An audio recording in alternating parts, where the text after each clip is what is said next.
Now this is Hollywood Unlocked. Yo, it's Hollywood Unlocked Uncensored. I'm Jason Lee. Hey, it's DJ Damage. All right, listen, we're back for another new episode. Of course, we have the same clothes on because I'm going to St. Thomas for my birthday, and we want to make sure we have some shit lined up for everybody if you're watching the show. If you're not watching the show, hopefully you're listening on iTunes where you've given us a 5-star rating, or at Google Play, Spotify, iHeart. Yeah, I already said iTunes. But anyway, we're everywhere. But we can wear the same clothes. I mean, we work from home. Like, I might just throw this T-shirt back on. Listen, be careful because, my staff have been showing up to my house. I've been in my robe. I don't even know if I'm violating the law by doing that, but I have my robe. And the new thing I got, because, after that incident happened in New Jersey, I bought all these guns. Today, I just bought a brand new 9mm. I brought it home. So, nice. My guns are starting to get siblings. I got the 9mm, I got the Glock, then I got the AR-15. Now I got the 9mm. Now, have you been learning how to clean the guns too, Jason? Well, they haven't even been shot yet. Ain't nobody broke in my house. That's why you need to clean them. But just know, because that's when they jam. You don't want to get in the jam situation. So I'm going to go to the gun range when I get back from my trip. And you can come. I can bring 6 people. Let's do it. And we're going to go to the gun range. I'm going to learn how to fire all these guns, clean them, take them apart, all that. I want to learn how to use these weapons. But something interesting really is, people are, why are you buying all these guns? I have no new infatuation with guns. I just literally want to be ready at all times. Not, COVID, famine. People were out trying to find stuff, couldn't find anything. Like, it was crazy. People couldn't find water and toilet paper and food. I'm like, I'm about to give me some guns. But also with Black Lives Matter and just being out in these streets and not really, you think things are crazy, Living where you live at in the grand scheme of things of LA, a lot of these murders that have been going on have been happening in, some of the nicer places. So you have to be able to protect yourself because it's a weird war zone out here. It's not like your typical environment. Everybody should have something to protect themselves, whether it's a gun, knife, pepper spray. You need something out here in these streets of LA. A couple weeks ago, one of my neighbor's friends came to pee on the side of my house, and I almost came down with the AR-15, turn that little flashlight and that laser beam on. Get your ass right there.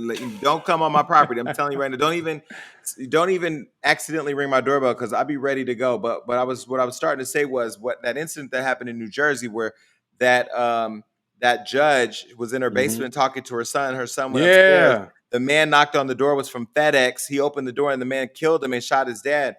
I get FedEx packages at my house every single day, right? I don't even go down to open the door anymore. I check leave that shit on the door. I check the monitor from upstairs. I tell them leave the packages, and then we go down later. But when I do go downstairs to open my door, now I do have my gun in my pocket. Like when I bought the gun, the lady told me, be ready at all times. Be ready for every situation. And I wonder those of you watching the show or listening, hit us up and let us know. Hit me and Damage or hit us up on YouTube or on the show. Let us know how many of you black folks, how many of you are registered gun owners and whether or not having guns are important to you. Because I just kind of feel like every black person should have a gun to protect themselves. I mean, I feel like a lot of people have guns, but I don't know if they registered, Jason. Don't assume that all black people have. I didn't say all. Guns. I was just letting you know. That was colorist. All black people got guns. That was colorist. I'm just letting you know. I remember I had anyway, I ain't about to put myself in trouble. I had guns before that were unregistered, that were illegal, that I bought off the street. One of them had the way to do it, y'all. Don't do it that way. One of them had a hairpin trigger. Used to scare the shit out of me because I always used to think I'm going to shoot myself with it. But I will say, I do think everybody should have guns as long as you have the right to have a gun. And I think that you should protect yourself, your family, and your property. So, if you come to this property, you're going to die. And at the very least, you should know how to handle a gun. You never know what situation you might be in. You need to know how to unload a gun. If anything, unload the gun. You need to have gun awareness because some shit can be going down. This is the world we live in. So I brought the 9mm home today from the store. And, I had it here on the table because I was making my smoothie for the day. It's just me, smoothies, and poop enforcers and guns. And I had my 9mm laying on the table. So when my staff got here this morning, I put the gun away. I'm like, hey, this is this is Betty. She just came home for the day. You know what I mean? Yeah, Betty the 9mm. Betty the 9mm. Now, I'm not about to talk about this on here. I said, do you keep it loaded and shit? Anyway. Do I keep my gun loaded? I keep it cocked and loaded. Thanks. You walked right in. No, shut up. No, I didn't.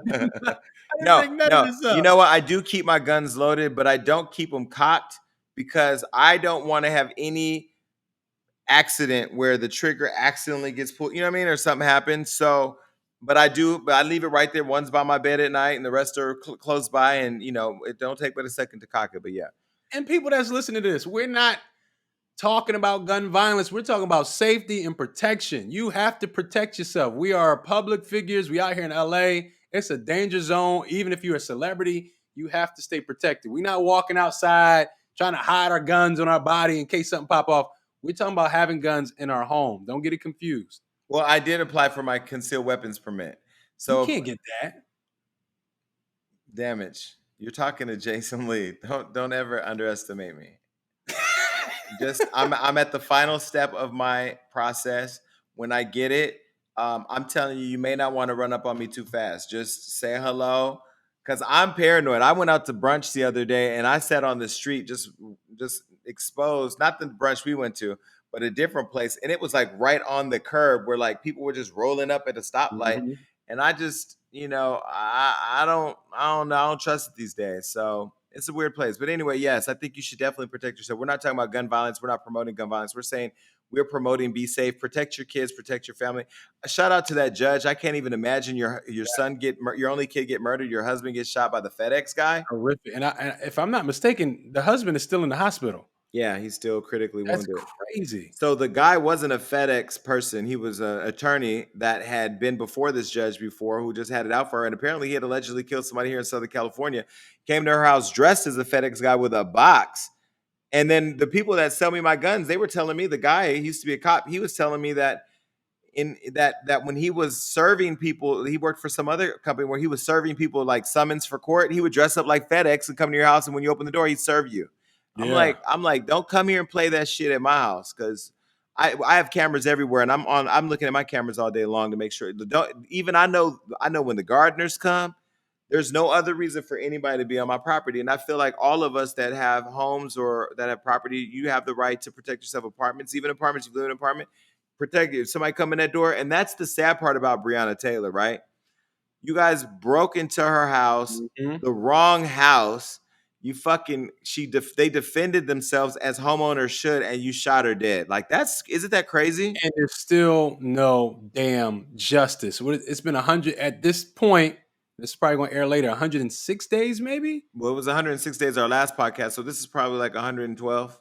There it is. 110.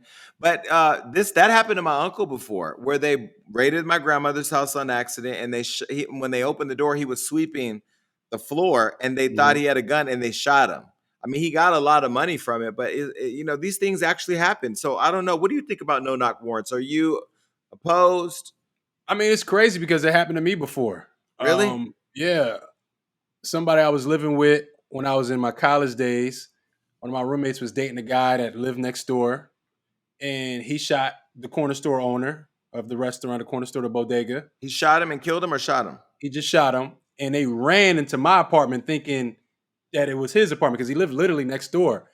And they came in, they didn't knock anything. They just bust the door open. Me and my best friend was in there, threw us on the ground, handcuffed us, beat us up a little bit. And then they did one of those things they used to do. I don't know if they still do that. They brought me out on my porch, and the guy that got shot from the corner store had a shirt over his face. But you know how you can still see through the shirt? It's kind of to identify if I was the guy that shot him. And he was like, no, you got the wrong guy. That's a good kid. And everything. The cops had to apologize because they just kicked in my door, broke the locks and And everything, this was your handcuffed me. house? This was This your is my house? house. Wait, Yes. and you didn't sue them? Jason, I was like 17. Damage. I was Literally, suing I've this. probably been 19. Damn. I never knew how to sue any.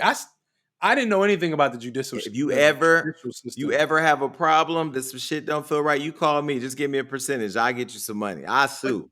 that's the crazy thing. I think me, because somebody was talking about it, like when they were in jail, how many kids were locked up because they just didn't know their rights. They just Yeah. didn't know that you could get a lawyer. They didn't know anything. And I was one of those guys there. The cops came in, kicked my door in, beat me up, didn't know my rights. I was just like, well, I'm glad they didn't fuck me up. So I guess everything's cool. But yeah, And that so I happened to hope me. that people listen to your story and just take into account that, like, Breonna Taylor and them were probably sleep in their bed, and then hear people breaking in their house. They go to shoot. to defend themselves, like all of us gun owners should be able to, and then to get murdered. You know what I mean? So like Exactly, because the that, people had the warrant for the wrong house. yeah, that Just should be like the how the rage. cops that broke in on me had the wrong house. And now there's people trying to shit on Brianna, talking about, oh, well, she used to date a dope boy and she used to move packages for him. I don't give a damn if she used to date Al Pacino when he did that movie Scarface. At the end of the day, she wasn't doing that then. She was a public servant, and the police officers still need to be locked the fuck up. I think it's eerie how people try to justify wrongful deaths. Oh, she used to date a dope boy, so she was supposed to die that day? Yeah, Like, what does that's that crazy. mean? Well, shout out to her and her whole family in the community. Shout out to Kentucky. All right, so Tristan Thompson, you all know I've talked about him here several times on the show, Back mostly in the news. mostly because his dick has done something to get him in trouble. I'm so angry that Chloe took him back. And I'm not even like invested in celebrities' lives to that extent to where I allow my emotional compass to Hmm. lean towards an emotion or something. But when I reached out to them to tell her that Jordan Woods was messing around with her baby daddy, Hmm. and then the onslaught of attacks and cohesive attacks from the Kardashians against Jordan Woods, and the fallout from it, and Jordan being displaced from her friendship with Kylie, and just all the havoc that story did or caused or whatever. More importantly, the behavior caused. I felt, because I know how much I talked to Chloe, I know how much I talked to their publicist in the midst of all the chaos, right? I know how much they tried to destroy Jordan, Hmm. and I'm frustrated that she's taken him back. And it almost adds to the narrative that Kardashian women are bad for women in general. I'm not even going into the culture vulture stuff. I'm talking about the rumors in the streets that the Kardashian women are not, they are not feminists. They are not pro woman. They are pro advancement and pro nigga dick and pro shit on bitches. And I've heard about it many times, and many people have told me all these stories. Chloe fucking French behind Trina's back. Kendall Jenner, or wait, Justine Scott used to date Ben Simmons. Ben Simmons then went and dated Kendall. Those were best friends. It's like the whole fucking cesspool of shit that they're in.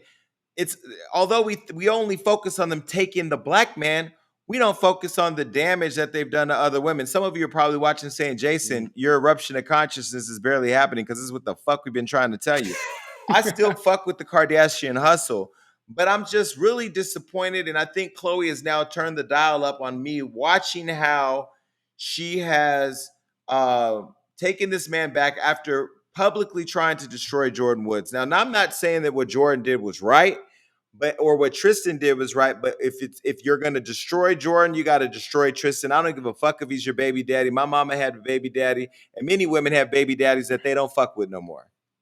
Yeah, but I feel like we see this a lot with women in infidelities where they create this onslaught or this attack against the girl that your boyfriend was cheating with, and kind of give old dude a pass after a while because you want to be with him. And I'm never against somebody trying to bring their family back. They had a child.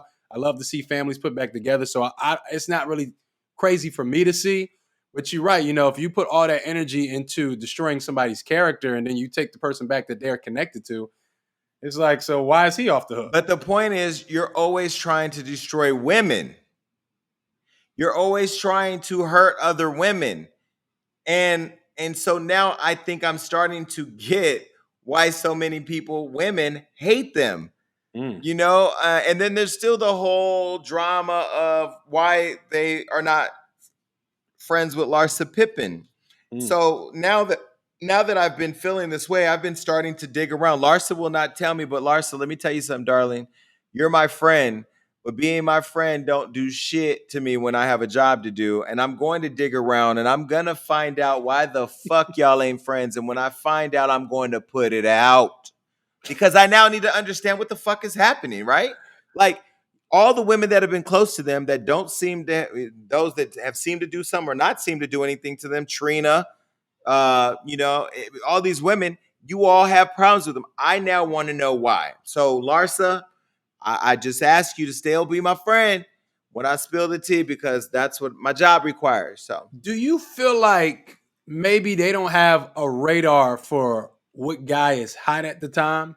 So they wait for one of their friends to find someone, and then because it seemed like they always kind of talk to somebody's boyfriend that's or close to them. or maybe their friend says, "Girl, he blew my back out. That dick is good." That's a theory I don't too. know. You know what I mean? I just don't know what it is. But either way, I come from a place where now I ain't gonna say I ain't never been trashy. Okay, because all y'all know I was drunk Jason, I was Twitter Jason, I was Jason. All right. Now, so I'm not going to say that I'm not gonna live in a glass house and throw stones because I know what happens. You break some shit. I'm just saying that I never made it a pattern to go after my friends' partners.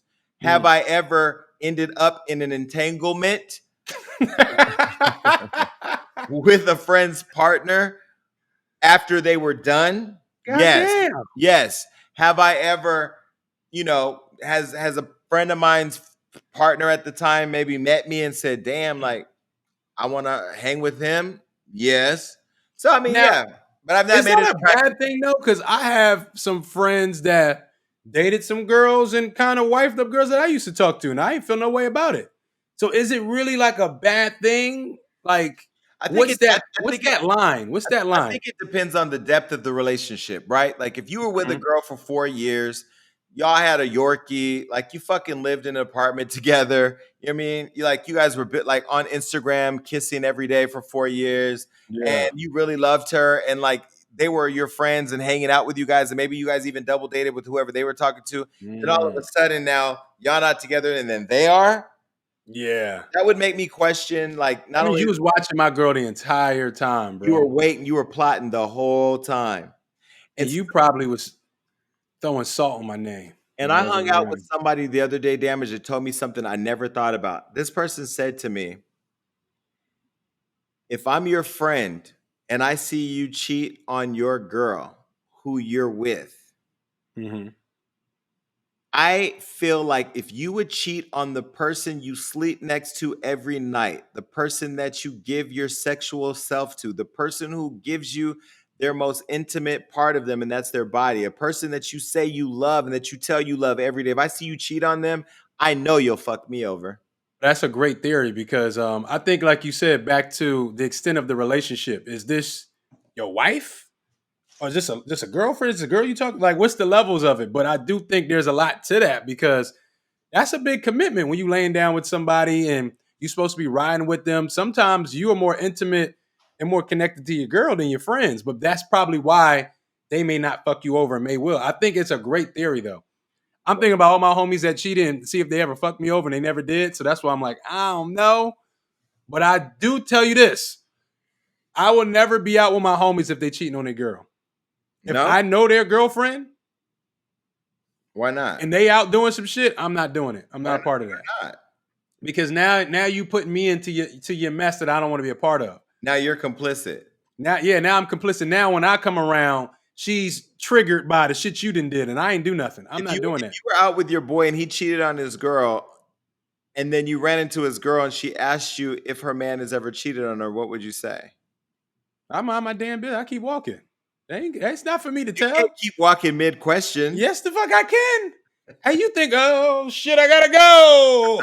Oh man, my Uber's here. Postmates. So Like that, you outside and I'll get Postmates at the corner. so in a way Fuck that that. in a way that would say yes, that nigga cheated on you. Yeah, I'm not gonna lie. I'm just gonna be out. But look, if I got a homie and I know his girl and we go out and he start doing some bullshit, I'm out. I'm like, yo, bro, I gotta roll. Cause I can't Okay. get caught up with So that shit. all right, so when I get engaged to my husband and me and Mhm. you go out and we're at hookah and then another piece slides through, are you out? See, here's the thing. I never know what's your piece or what's not. Good answer. People, everybody that's watching this, you would never really know until Jason say it. These guys come, they just cool dudes, You don't never really know. So I just be like, oh, it's Jason's friend. I don't fucking know.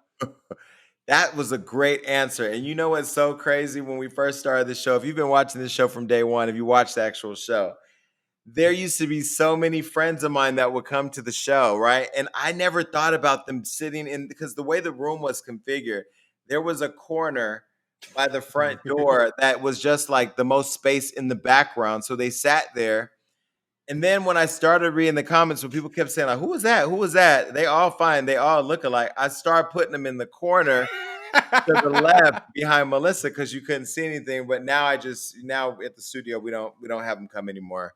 And I really don't have anybody, so I'm in love with myself at this point. I'm focusing, and it's crazy when you do love yourself, more people do Mhm. pop up. Like What? They see the glow. they They see the glow. It's an energy. I rebuke you, devil. Don't bring that energy around me right now. I still need to lose at least another 60 pounds. Get these thighs right. Get this. Oh, I have a new mantra. You ready? Want to hear it? What is it? Okay. Okay. By the way, I still haven't weighed in. Still 40 pounds because from the last show, I still haven't weighed in yet. But next show, I'll probably be down 50. So don't worry about it. All right. So my friend was telling me this is your new mantra. Here we go. Abs flatter, ass fatter, No. haters matter. Yeah, Jason, what? Listen, Jason, you really want a fatter ass, Jason? I want a nice ass. Yes, damn it, I want a nice Why? ass. Because I think every man should have a nice ass. Your woman wants to be able to, when you're fucking her, she wants to hold on to your ass. Okay. So, I mean, ain't nobody gonna fuck my ass. I'm just saying I want to have a nice ass. I know what my chest, I know I want my I just know when I'm working out, I never thought about like the plumpness or trying to insinuate my ass. Shit, when I be at the gym, I be looking. It's people in there worried about that. They squatting. They squatting. I got kettlebells for squats for That days. means I gotta start tying the thing around my waist like girls. Do you ever see girls at the gym? They gotta tie the sweater around their waist. I'm like, I'm still looking at that ass. I still know what's under there. I mean, I still know what's under there, and if I don't know what's under there, you're gonna be in the locker room anyway. Not that I be looking, because I be in and out. I clean my ears, wash my hands, I'm out. It be too much going on in the locker rooms in these LA gyms. I don't like the locker room experience. I don't get it. Well, I don't get it. It's always like the oldest person possible, butt naked in the locker room. That's what I don't get about it. Not at Equinox, everybody's naked. And here's the deal: they be in there taking hella long, putting on lotion. It don't take you that long to put on lotion at home. It shouldn't take you that long to put on lotion at the gym. Just put your drawers on, bro. And then they be in that steam room. I'm gonna start reporting the steam room to the health department because I don't know what they think that is, but that's to go in there and get steam. Not to create steam. All right, y'all. It's time for another Hollywood hookup. And I have a question for y'all. Do you have a butthole? Damage. Are you trying to tell me something? No, hell no. Anyway, this ad is for you. This is something totally different, Jason. Now, it's so hard to believe that when we go to the bathroom in this country, most of us wipe instead of wash. For years, bidets have been available, but hideously expensive, costing thousands of dollars. The Hello Tushy modern bidet attachment is here to democratize the blessings bestowed by bidets and offer clean buttholes for everyone. Thank God. I love you, Tushy. Hello Tushy cleans your butt with a precise stream of fresh water for just $79. That's cheap. It's super cheap. It attaches to your existing toilet, requires no electricity or additional plumbing, and cuts toilet paper use by 80%. So the Hello Tushy bidet pays for itself in a few months because with Hello Tushy, you don't have to wipe at all. Even the best 2-ply just can't cut it when it comes down to hands-free poop experience. God. Ditch the paper products and uncomfortable chafing when you switch to the soothing, cleansing stream of water from the Hello Tushy bidet attachment. And every Hello Tushy bidet attachment comes with 60-day risk-free guarantee and a 12-month warranty. Join millions of happy Hello Tushy customers right now and have a clean butt with every flush. Clean your butt. Clean it. Everybody. That's great. I love that. Okay, so you want the Hello Tushy bidet? This is how you get it. Go to hellotushy.com/unlock and get 10% off. This is a special offer for our listeners, so go to hellotushy.com/unlock for 10% off. hellotushy.com/unlock. And that's your Hollywood hookup. Clean your butts today. The right way. All right, but anyway, Tristan Thompson is in the news. Tristan Thompson is in the news because we had previously reported that Tristan had sued a woman named Kimberly Alexander for libel and slander after she publicly claimed that he had fathered a son. Again, Dick isn't getting him in trouble. But she was venting on social media. She called him a deadbeat dad after allegedly failing to provide for the little boy since he was born. Now, Thompson did admit to having a brief relationship with Alexander. He even said that he'd already taken a DNA test that showed he wasn't the father and offered to take another one in an accredited facility because the Alexander had accused him of using a place to take the paternity test that was supported or funded or something by the Kardashians or some weird shit where she basically said, I don't trust it. So now Tristan is filing for a default judgment in the suit against the model. Basically, he's suing her for running his name in the dirt. Tristan, your name's already in the dirt because That's your what I'm dick is in saying. the dirt. What I was trying to understand is what's the point? Like everyone has moved on from this story. It's not like everybody's saying you, like, oh, don't you got this other? It don't fucking matter, bro. Like, Because I'm sure now that Chloe has lowered her self-esteem to take him back, that he is somehow saying, baby, that ain't mine. That one ain't mine. The other 50, though, maybe, but that one ain't mine. And she's probably forcing him to prove it. You know, I so mean, this is not even about. This is between them two. I'm sure her ego is bruised at this point. Like, I will say, when I've talked to Chloe, and I will never, no matter, she changed her number now because I think he probably said, don't talk to that nigga no more. Like, leave him alone. Because I used to always talk about, what I thought about the whole situation. But I will say, to Chloe's defense, I mean, at least from texting, and again, texting Jason Lee from Hollywood Unlocked, maybe different than when you text the Illuminati to go attack a bitch whose man you're trying to take. She's very sweet and very nice and just very like, she's always positive and always like wishing the best for everybody. And so I just pray for Chloe's heart. But at the same time, Chloe, you owe Jordan a fucking apology because you took that man back and he out here slinging dick everywhere. And I don't know why you would take him back and not take your friend back. But I mean, I don't know. I feel like if my friend that cheats with my man, they're all out to me. Everybody's out. Yeah. And are they really friends? Was Jordan Woods like friends with Chloe? Was she friends with Kylie? And like they just kind of were around? No, the whole family. She was family. That's why Oh, it was so yeah. shocking. That's why the story was so big. Oh, side note, I have to tell you something else that happened. I went to lunch with a friend of mine. Okay, this is a real story. Y'all be thinking I make this shit up, and I know you're about to holler wherever you are listening to this shit. You're about to holler. Okay, my friend, I go to lunch with him and we're talking. Right, he allegedly is straight, never sucked a dick or nothing like that. I'm like, okay, fine. And this isn't a gay story, by the way.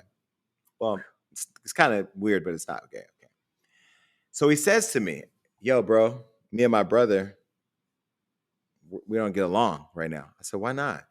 He said, my brother and I went to San Diego with this girl he's been dating.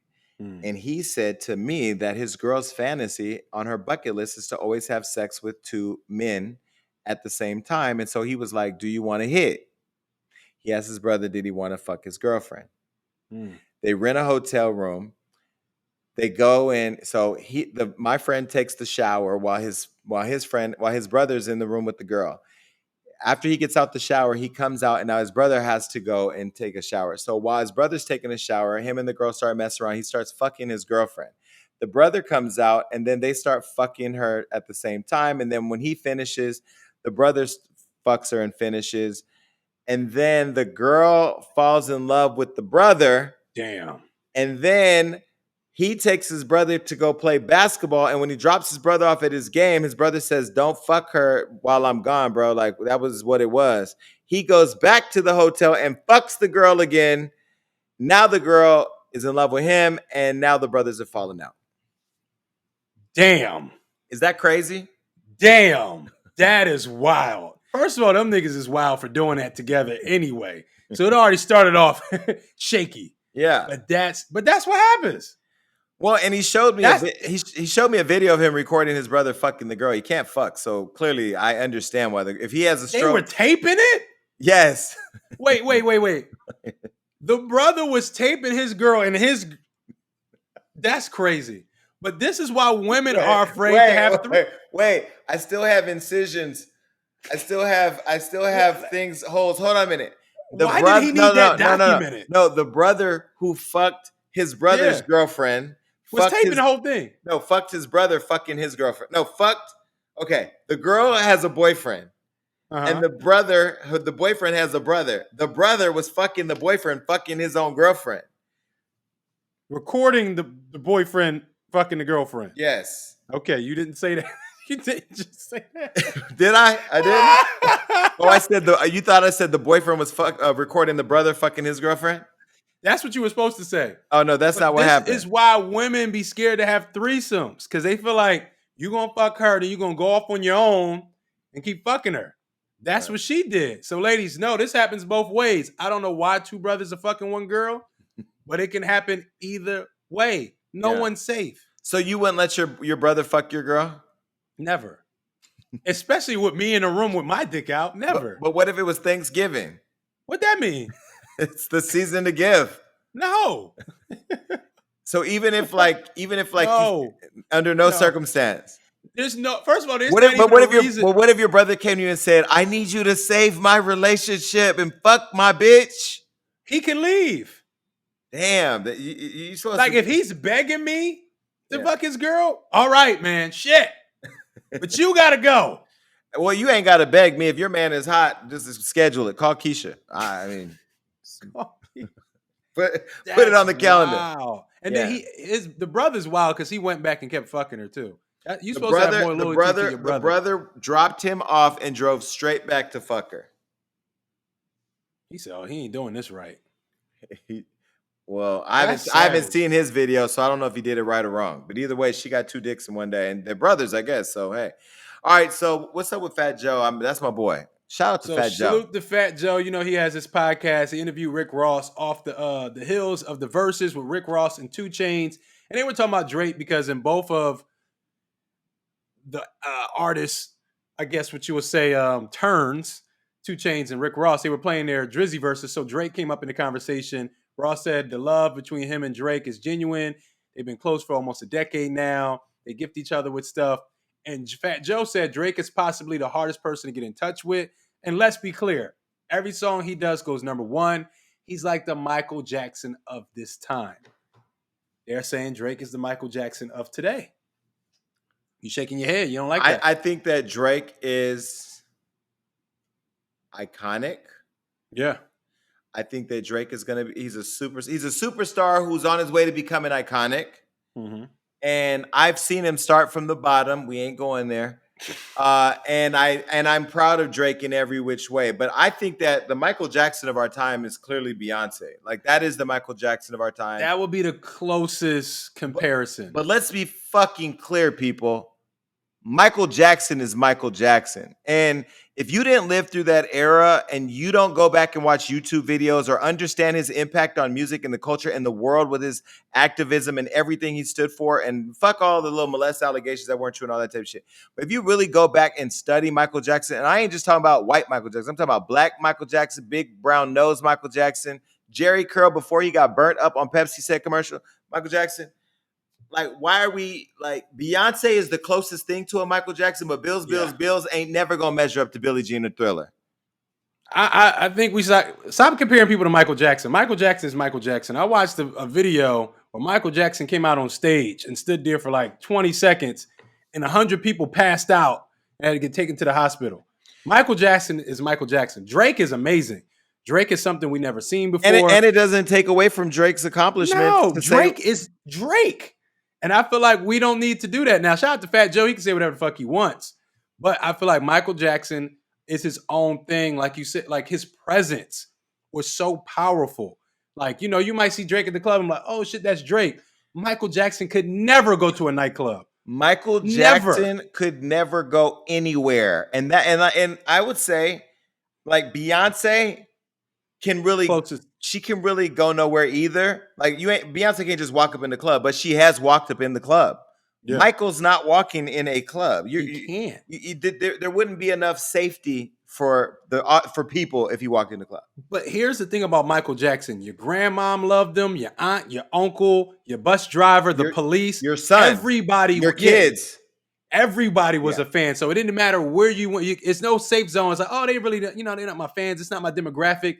Everybody is Michael Jackson's demographic, no matter what country, what city. And I want to say something just to really quick. If you're listening to this, if you don't follow Fat Joe on Instagram, please go follow his Instagram because Fat Joe Joey, crack, whatever. Joey Crack. I've actually built a friendship with, not, and I don't want to say friends like we're homies, but like we talk, we text, whatever. He is actually, and remember when we interviewed him in New York, he's actually one of the nicest people. We'll hop on a call. If I have an idea, I want to create something, he's ready to, like, he's very supportive. He's a legend. He's a positive spirit, and he just literally gives you good energy. Please follow his Instagram because he created his show on Instagram. He's had Floyd. He's had a lot of celebrities on there that he's talking to and getting really good conversations out of people. I said, Joe, don't try to take my fucking job now. Joe's an OG, man. Yeah, Joe's people been respect. doing this for a long time. So salute to Fat Joe, man. Really, always. I love to see somebody from the rap game that's been doing it this long and can transition into other avenues. Like him, Nori. I love how they're doing that. That's perfect. Yeah. All right. So, did you hear about Rick Ross and Terry Crews? I have. So, of course, we were talking about verses, and Rick Ross played this new track where he's calling Terry Crews his new name, Mr. Coon, Terry Coon. Jesus, didn't we call him that first? Terry Coon, man. And he's owning it. Terry Crews put up on Twitter trying to rebrand the name of Coon or something that was dumb as shit. But yeah, Rick Ross is calling him out. And that's what artists should do. Now, do you think that, because I remember when I was on the Wendy show and I called Terry Crews a coon and everybody gasped and Wendy gasped or whatever. He's doing coon-like shit, right? So shouldn't we call an apple and a coon a coon? He's being a coon. Yeah. I think he's trying to cater to his demographic. We was talking about audiences and demographic. Catering his demographic. It's not black people that go out and put the money in Terry Crews' pocket. It's the other people. You see the kind of shows and things he's on. So he keeps trying to pacify white people about things they don't need to be pacified for. It's like, oh, we don't need to make this black supremacy. No one's saying that needs to happen, bro. So in the song, he said Terry Crews is another coon who was basically bought. And then I guess when he was talking to Ebro, he said, "Fuck Terry Crews. He done stepped on a few feet that I feel like is just literally uncalled for. So now we got to return the favor." You know what I'm saying? He's trying to justify the term coon and turn it into something that it can't be turned into. We need to let him know that you either running with us or you running from us. Ain't no time for clarification. And then I guess in the same interview, he also talked about Kanye, where he said that I'm going to speak to him personally. I got my own personal questions to ask him because a lot of times you can catch the headlines, and before you drop a homie on the head, you should just get a clarification. So do you think him giving Kanye a pass is kind of contradictory since he didn't give Terry a pass? Yep. But, him and Kanye have history, and I think as friends, we owe each other that. If I see you write something crazy and it's all in the headlines, I know you, Jason. So it's like, I'm going to reach out to him and have a conversation with him before I pass judgment. So I think that's what he's doing with Kanye.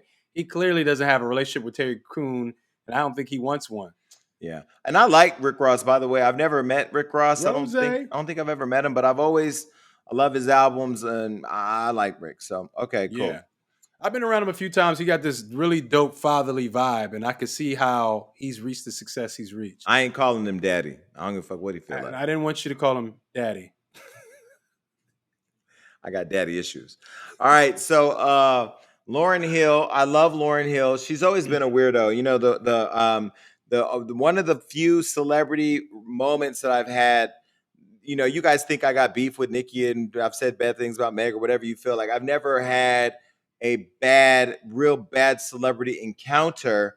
But one of the worst celebrity encounter that I can remember historically has been with Lauryn Hill. I met her years ago when I first got to LA. I used to be at every party. I went to the Black Oscars party. I think I told the story here on the show a while ago, but I met her and I went to shake her hand and she jumped back and snatched her hand back and looked at the ground and said, "You will not refer to me as Miss Hill. You will not refer to me as Lauren. You'll call me Miss Hill." And I don't shake hands. And she literally walked away without even making eye contact. And her people tried to apologize for her, but I always knew she was a weirdo. And she's a great musician. One of my favorite artists, amazing. The Fugees back in the 90s. You could, so amazing. Ready or Not, everything about them was everything. But she's a weirdo. And now her own daughter is saying that she's on some weird shit. Well, her own daughter is saying she's on some slavery shit. So Salia Marley did a 2-hour Instagram live on Monday. And if you don't know Salia, this is Lauryn Hill's daughter. And she's speaking about a lot of things, especially having severe daddy issues. But she's talking about her mom, which she labeled an amazing woman. But she did reveal that she used to be very angry with her because of the harsh punishment she would receive being spanked as a child, which we all probably had those stories. So she said she was very angry, so angry. She was literally not easy to talk to. And then half the time, we didn't live with her. I lived with my grandparents half the time. It was crazy playing the trauma back in my head. So I guess she's remembering these ass whoopings. I remember my ass whoopings too. So I get it. But she said there was constant threats and that belt, man, that was some slave shit. They said she was on some slavery shit that all blacks parents were on. That's pretty much what she said about her mom, that she would just beat her ass with a belt. Listen. I've been there. When we were young, we got our asses beat. Okay, Yeah. and you know Like what? real beat. Like beat, and you didn't just get beat by your parents. You got beat by your grandma. You got beat by your auntie. You got beat by your neighbor. In my era, and I remember my sister's grandmother used to make us go pick the switch we wanted to get our ass whooped with. So it was that bad. So I don't know. It was on those slave type shit. I guess the whippings, or you know what I mean. But And she's much younger than us, Jason. You know what I mean? So she's looking at it like this is crazy. But to me, this sounds like a very typical story. Like, yeah, my yeah, mom used to spank me and hold yeah. me by the arm and whip me. Like, yeah, you fucked Do you up. spank your son? Nah, I'm not doing that. You've never spanked him? Nah, but at a certain age, he's going to get a little punch. Yeah. He's going to put some. But There's going you to be some hands put on him. so how do you discipline your son? Does he just respect you enough that he listens so you don't have to whoop him? No. He acts up, but you don't have to whoop him. Like I can really talk to him, or he's afraid about me and his mom's voice. So he'll Yeah. try to do something. He's trying to be sneaky. We catch him. He's going to start crying. He knows what it is. I do feel like as a man, me and him, he's going to get to a certain point where he's going to try to challenge me, and I might have to put some hands on him, not beating him to death, of course, but like I do feel like, and this is my personal opinion, there's going to be at some point as a father with my son, we're going to have to come into some kind of tussle. I just feel like that's just going to happen. I feel like men do that in general. I fought with my brothers. I almost I tussled fought with my uncles. I almost tussled with my dad too, but that I had murder in my eyes. Yeah, that's a different tussle. I know what you're talking about. that was rage, and I'm I glad I almost had didn't. one of them tussles too. But I'm just talking about like me and my brother used to fight all the time. I love my brother. I never looked at it like, he's doing this because he hates me. We would fight, like, so maybe that's not what I'm supposed to say. But I do feel like at some point my son's going to turn 13 or 14. You're He gonna might try have to it. get a little left hook. Well, listen, if you're listening to the show or watching it, I want to know what you think. Text the word podcast to 310-388-6463. We'll put the number here. We'll let it scroll for a little while. Again, if you discipline or don't discipline your kids, I want to know what you think. We want to know what you think. Text 310-388-6463. Tell me, text the word podcast though, because so many people text me, I don't know what's happening. So Michelle Obama's recently opened up about depression, and she said that there's, quote, no reason to worry after revealing that she had low grade depression. And it was kind of interesting to hear that Michelle Obama was saying this, because she has a new podcast over at Spotify, which I'm sure they paid her millions and millions of dollars. And also shout out to her for, I think she has 4 Emmy nominations for Becoming, which by far is one of the best documentaries I've ever seen, and I actually watched it 4 times. But she revealed that she's been dealing with low grade depression tied to being on lockdown due to the coronavirus pandemic, along with racial tensions in the U.S. and Trump administration.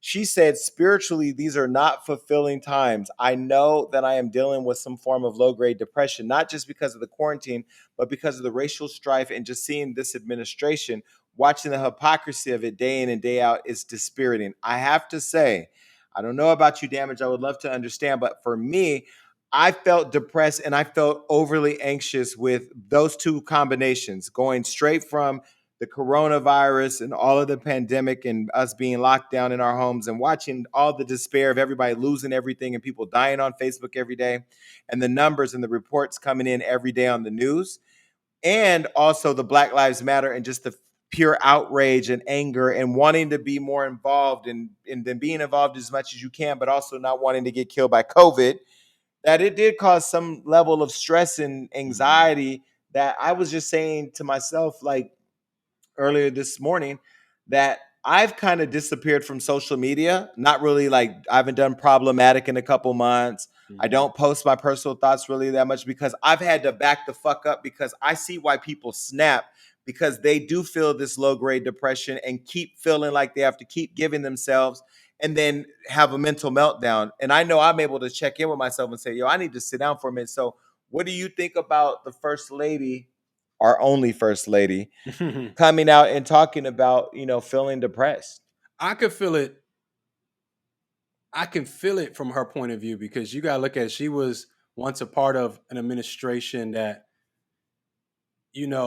was also has also been criticized. But I feel like somebody at her stature and celebrity and influence, she can't just go out there. I feel like this pandemic, when the Black Lives Matter movement happened, it helped a lot of people get out of that stress because they could go outside, they could be around people, they could fight for a cause. And I feel like that helped a lot of people with their stress.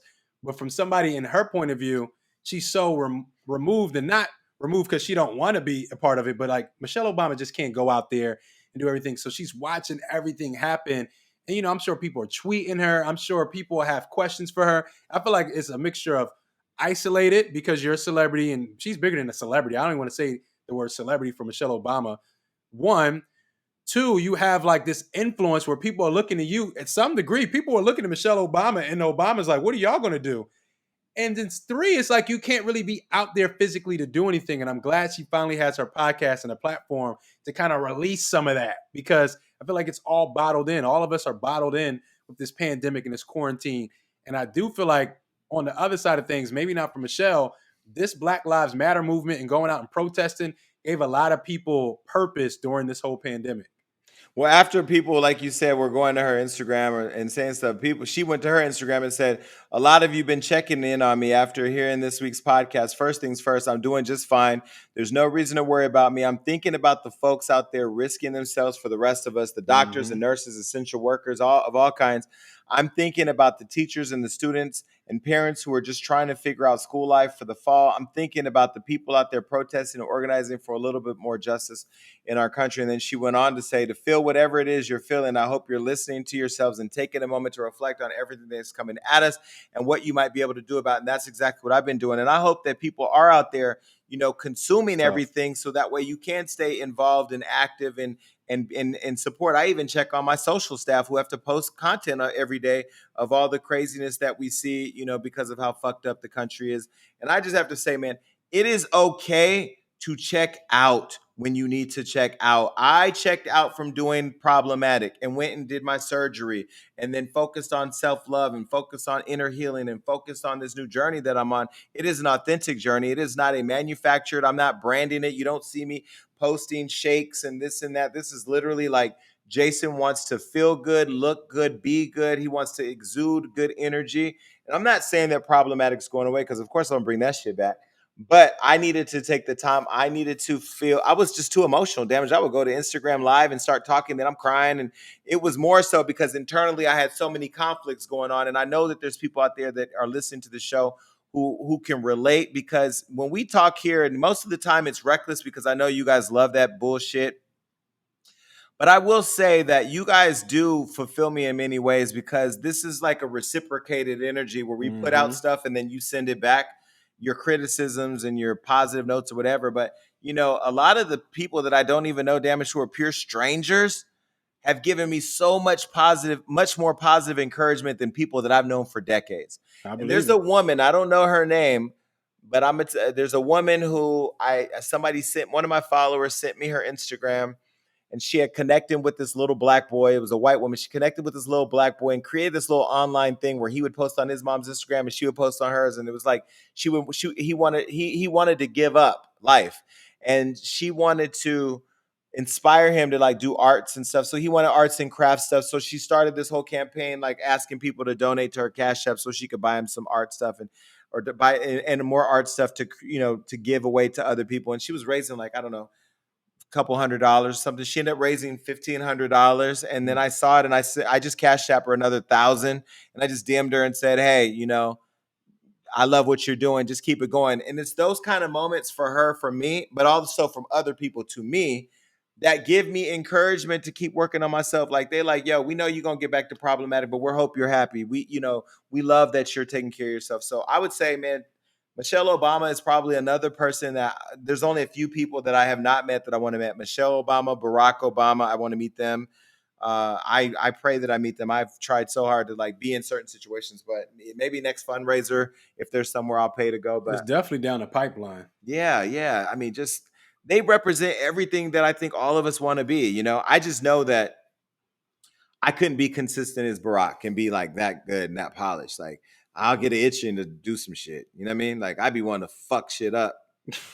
You know what I mean? But there has to be a balance in this world. You got to have the Barack Obamas and the Jay Salihs. I mean, shouldn't even put my name in the same sentence, but fuck it.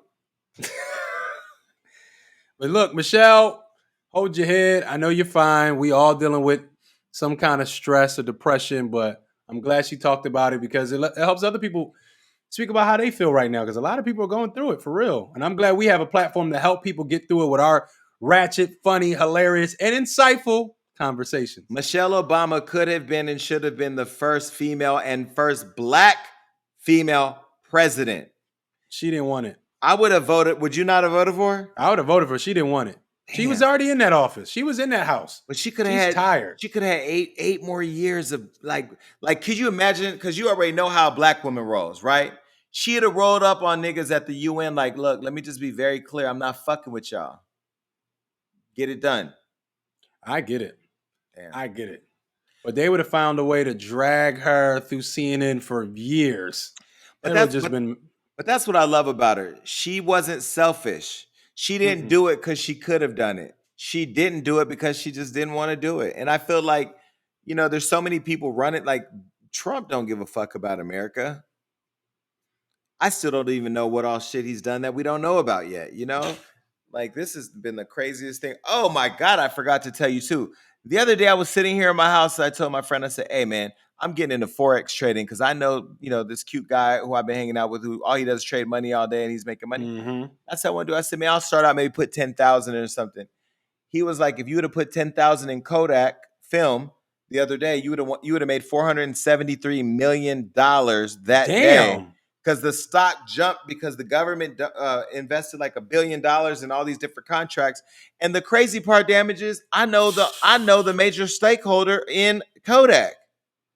Jason, what's up, man? Why you didn't put it down? Because he didn't tell me. I mean, that's inside trading. But yeah, I think that'd have been fucked up. Well, yeah, well, would they have known if we would have went like hiking in the mountains and then he'd have been like, hey, man, throw that 10,000 in Tuesday at 9 o'clock. Hey, what I'm saying is I'm sure you got more resources. You start going on them hikes more often. That's a lot of money. Damn, $473 million? Damn. In the pandemic? Well, I will tell you, all of my listeners, no matter how much money I get, no matter how much money I fall into that's unannounced, I would still come back because you matter.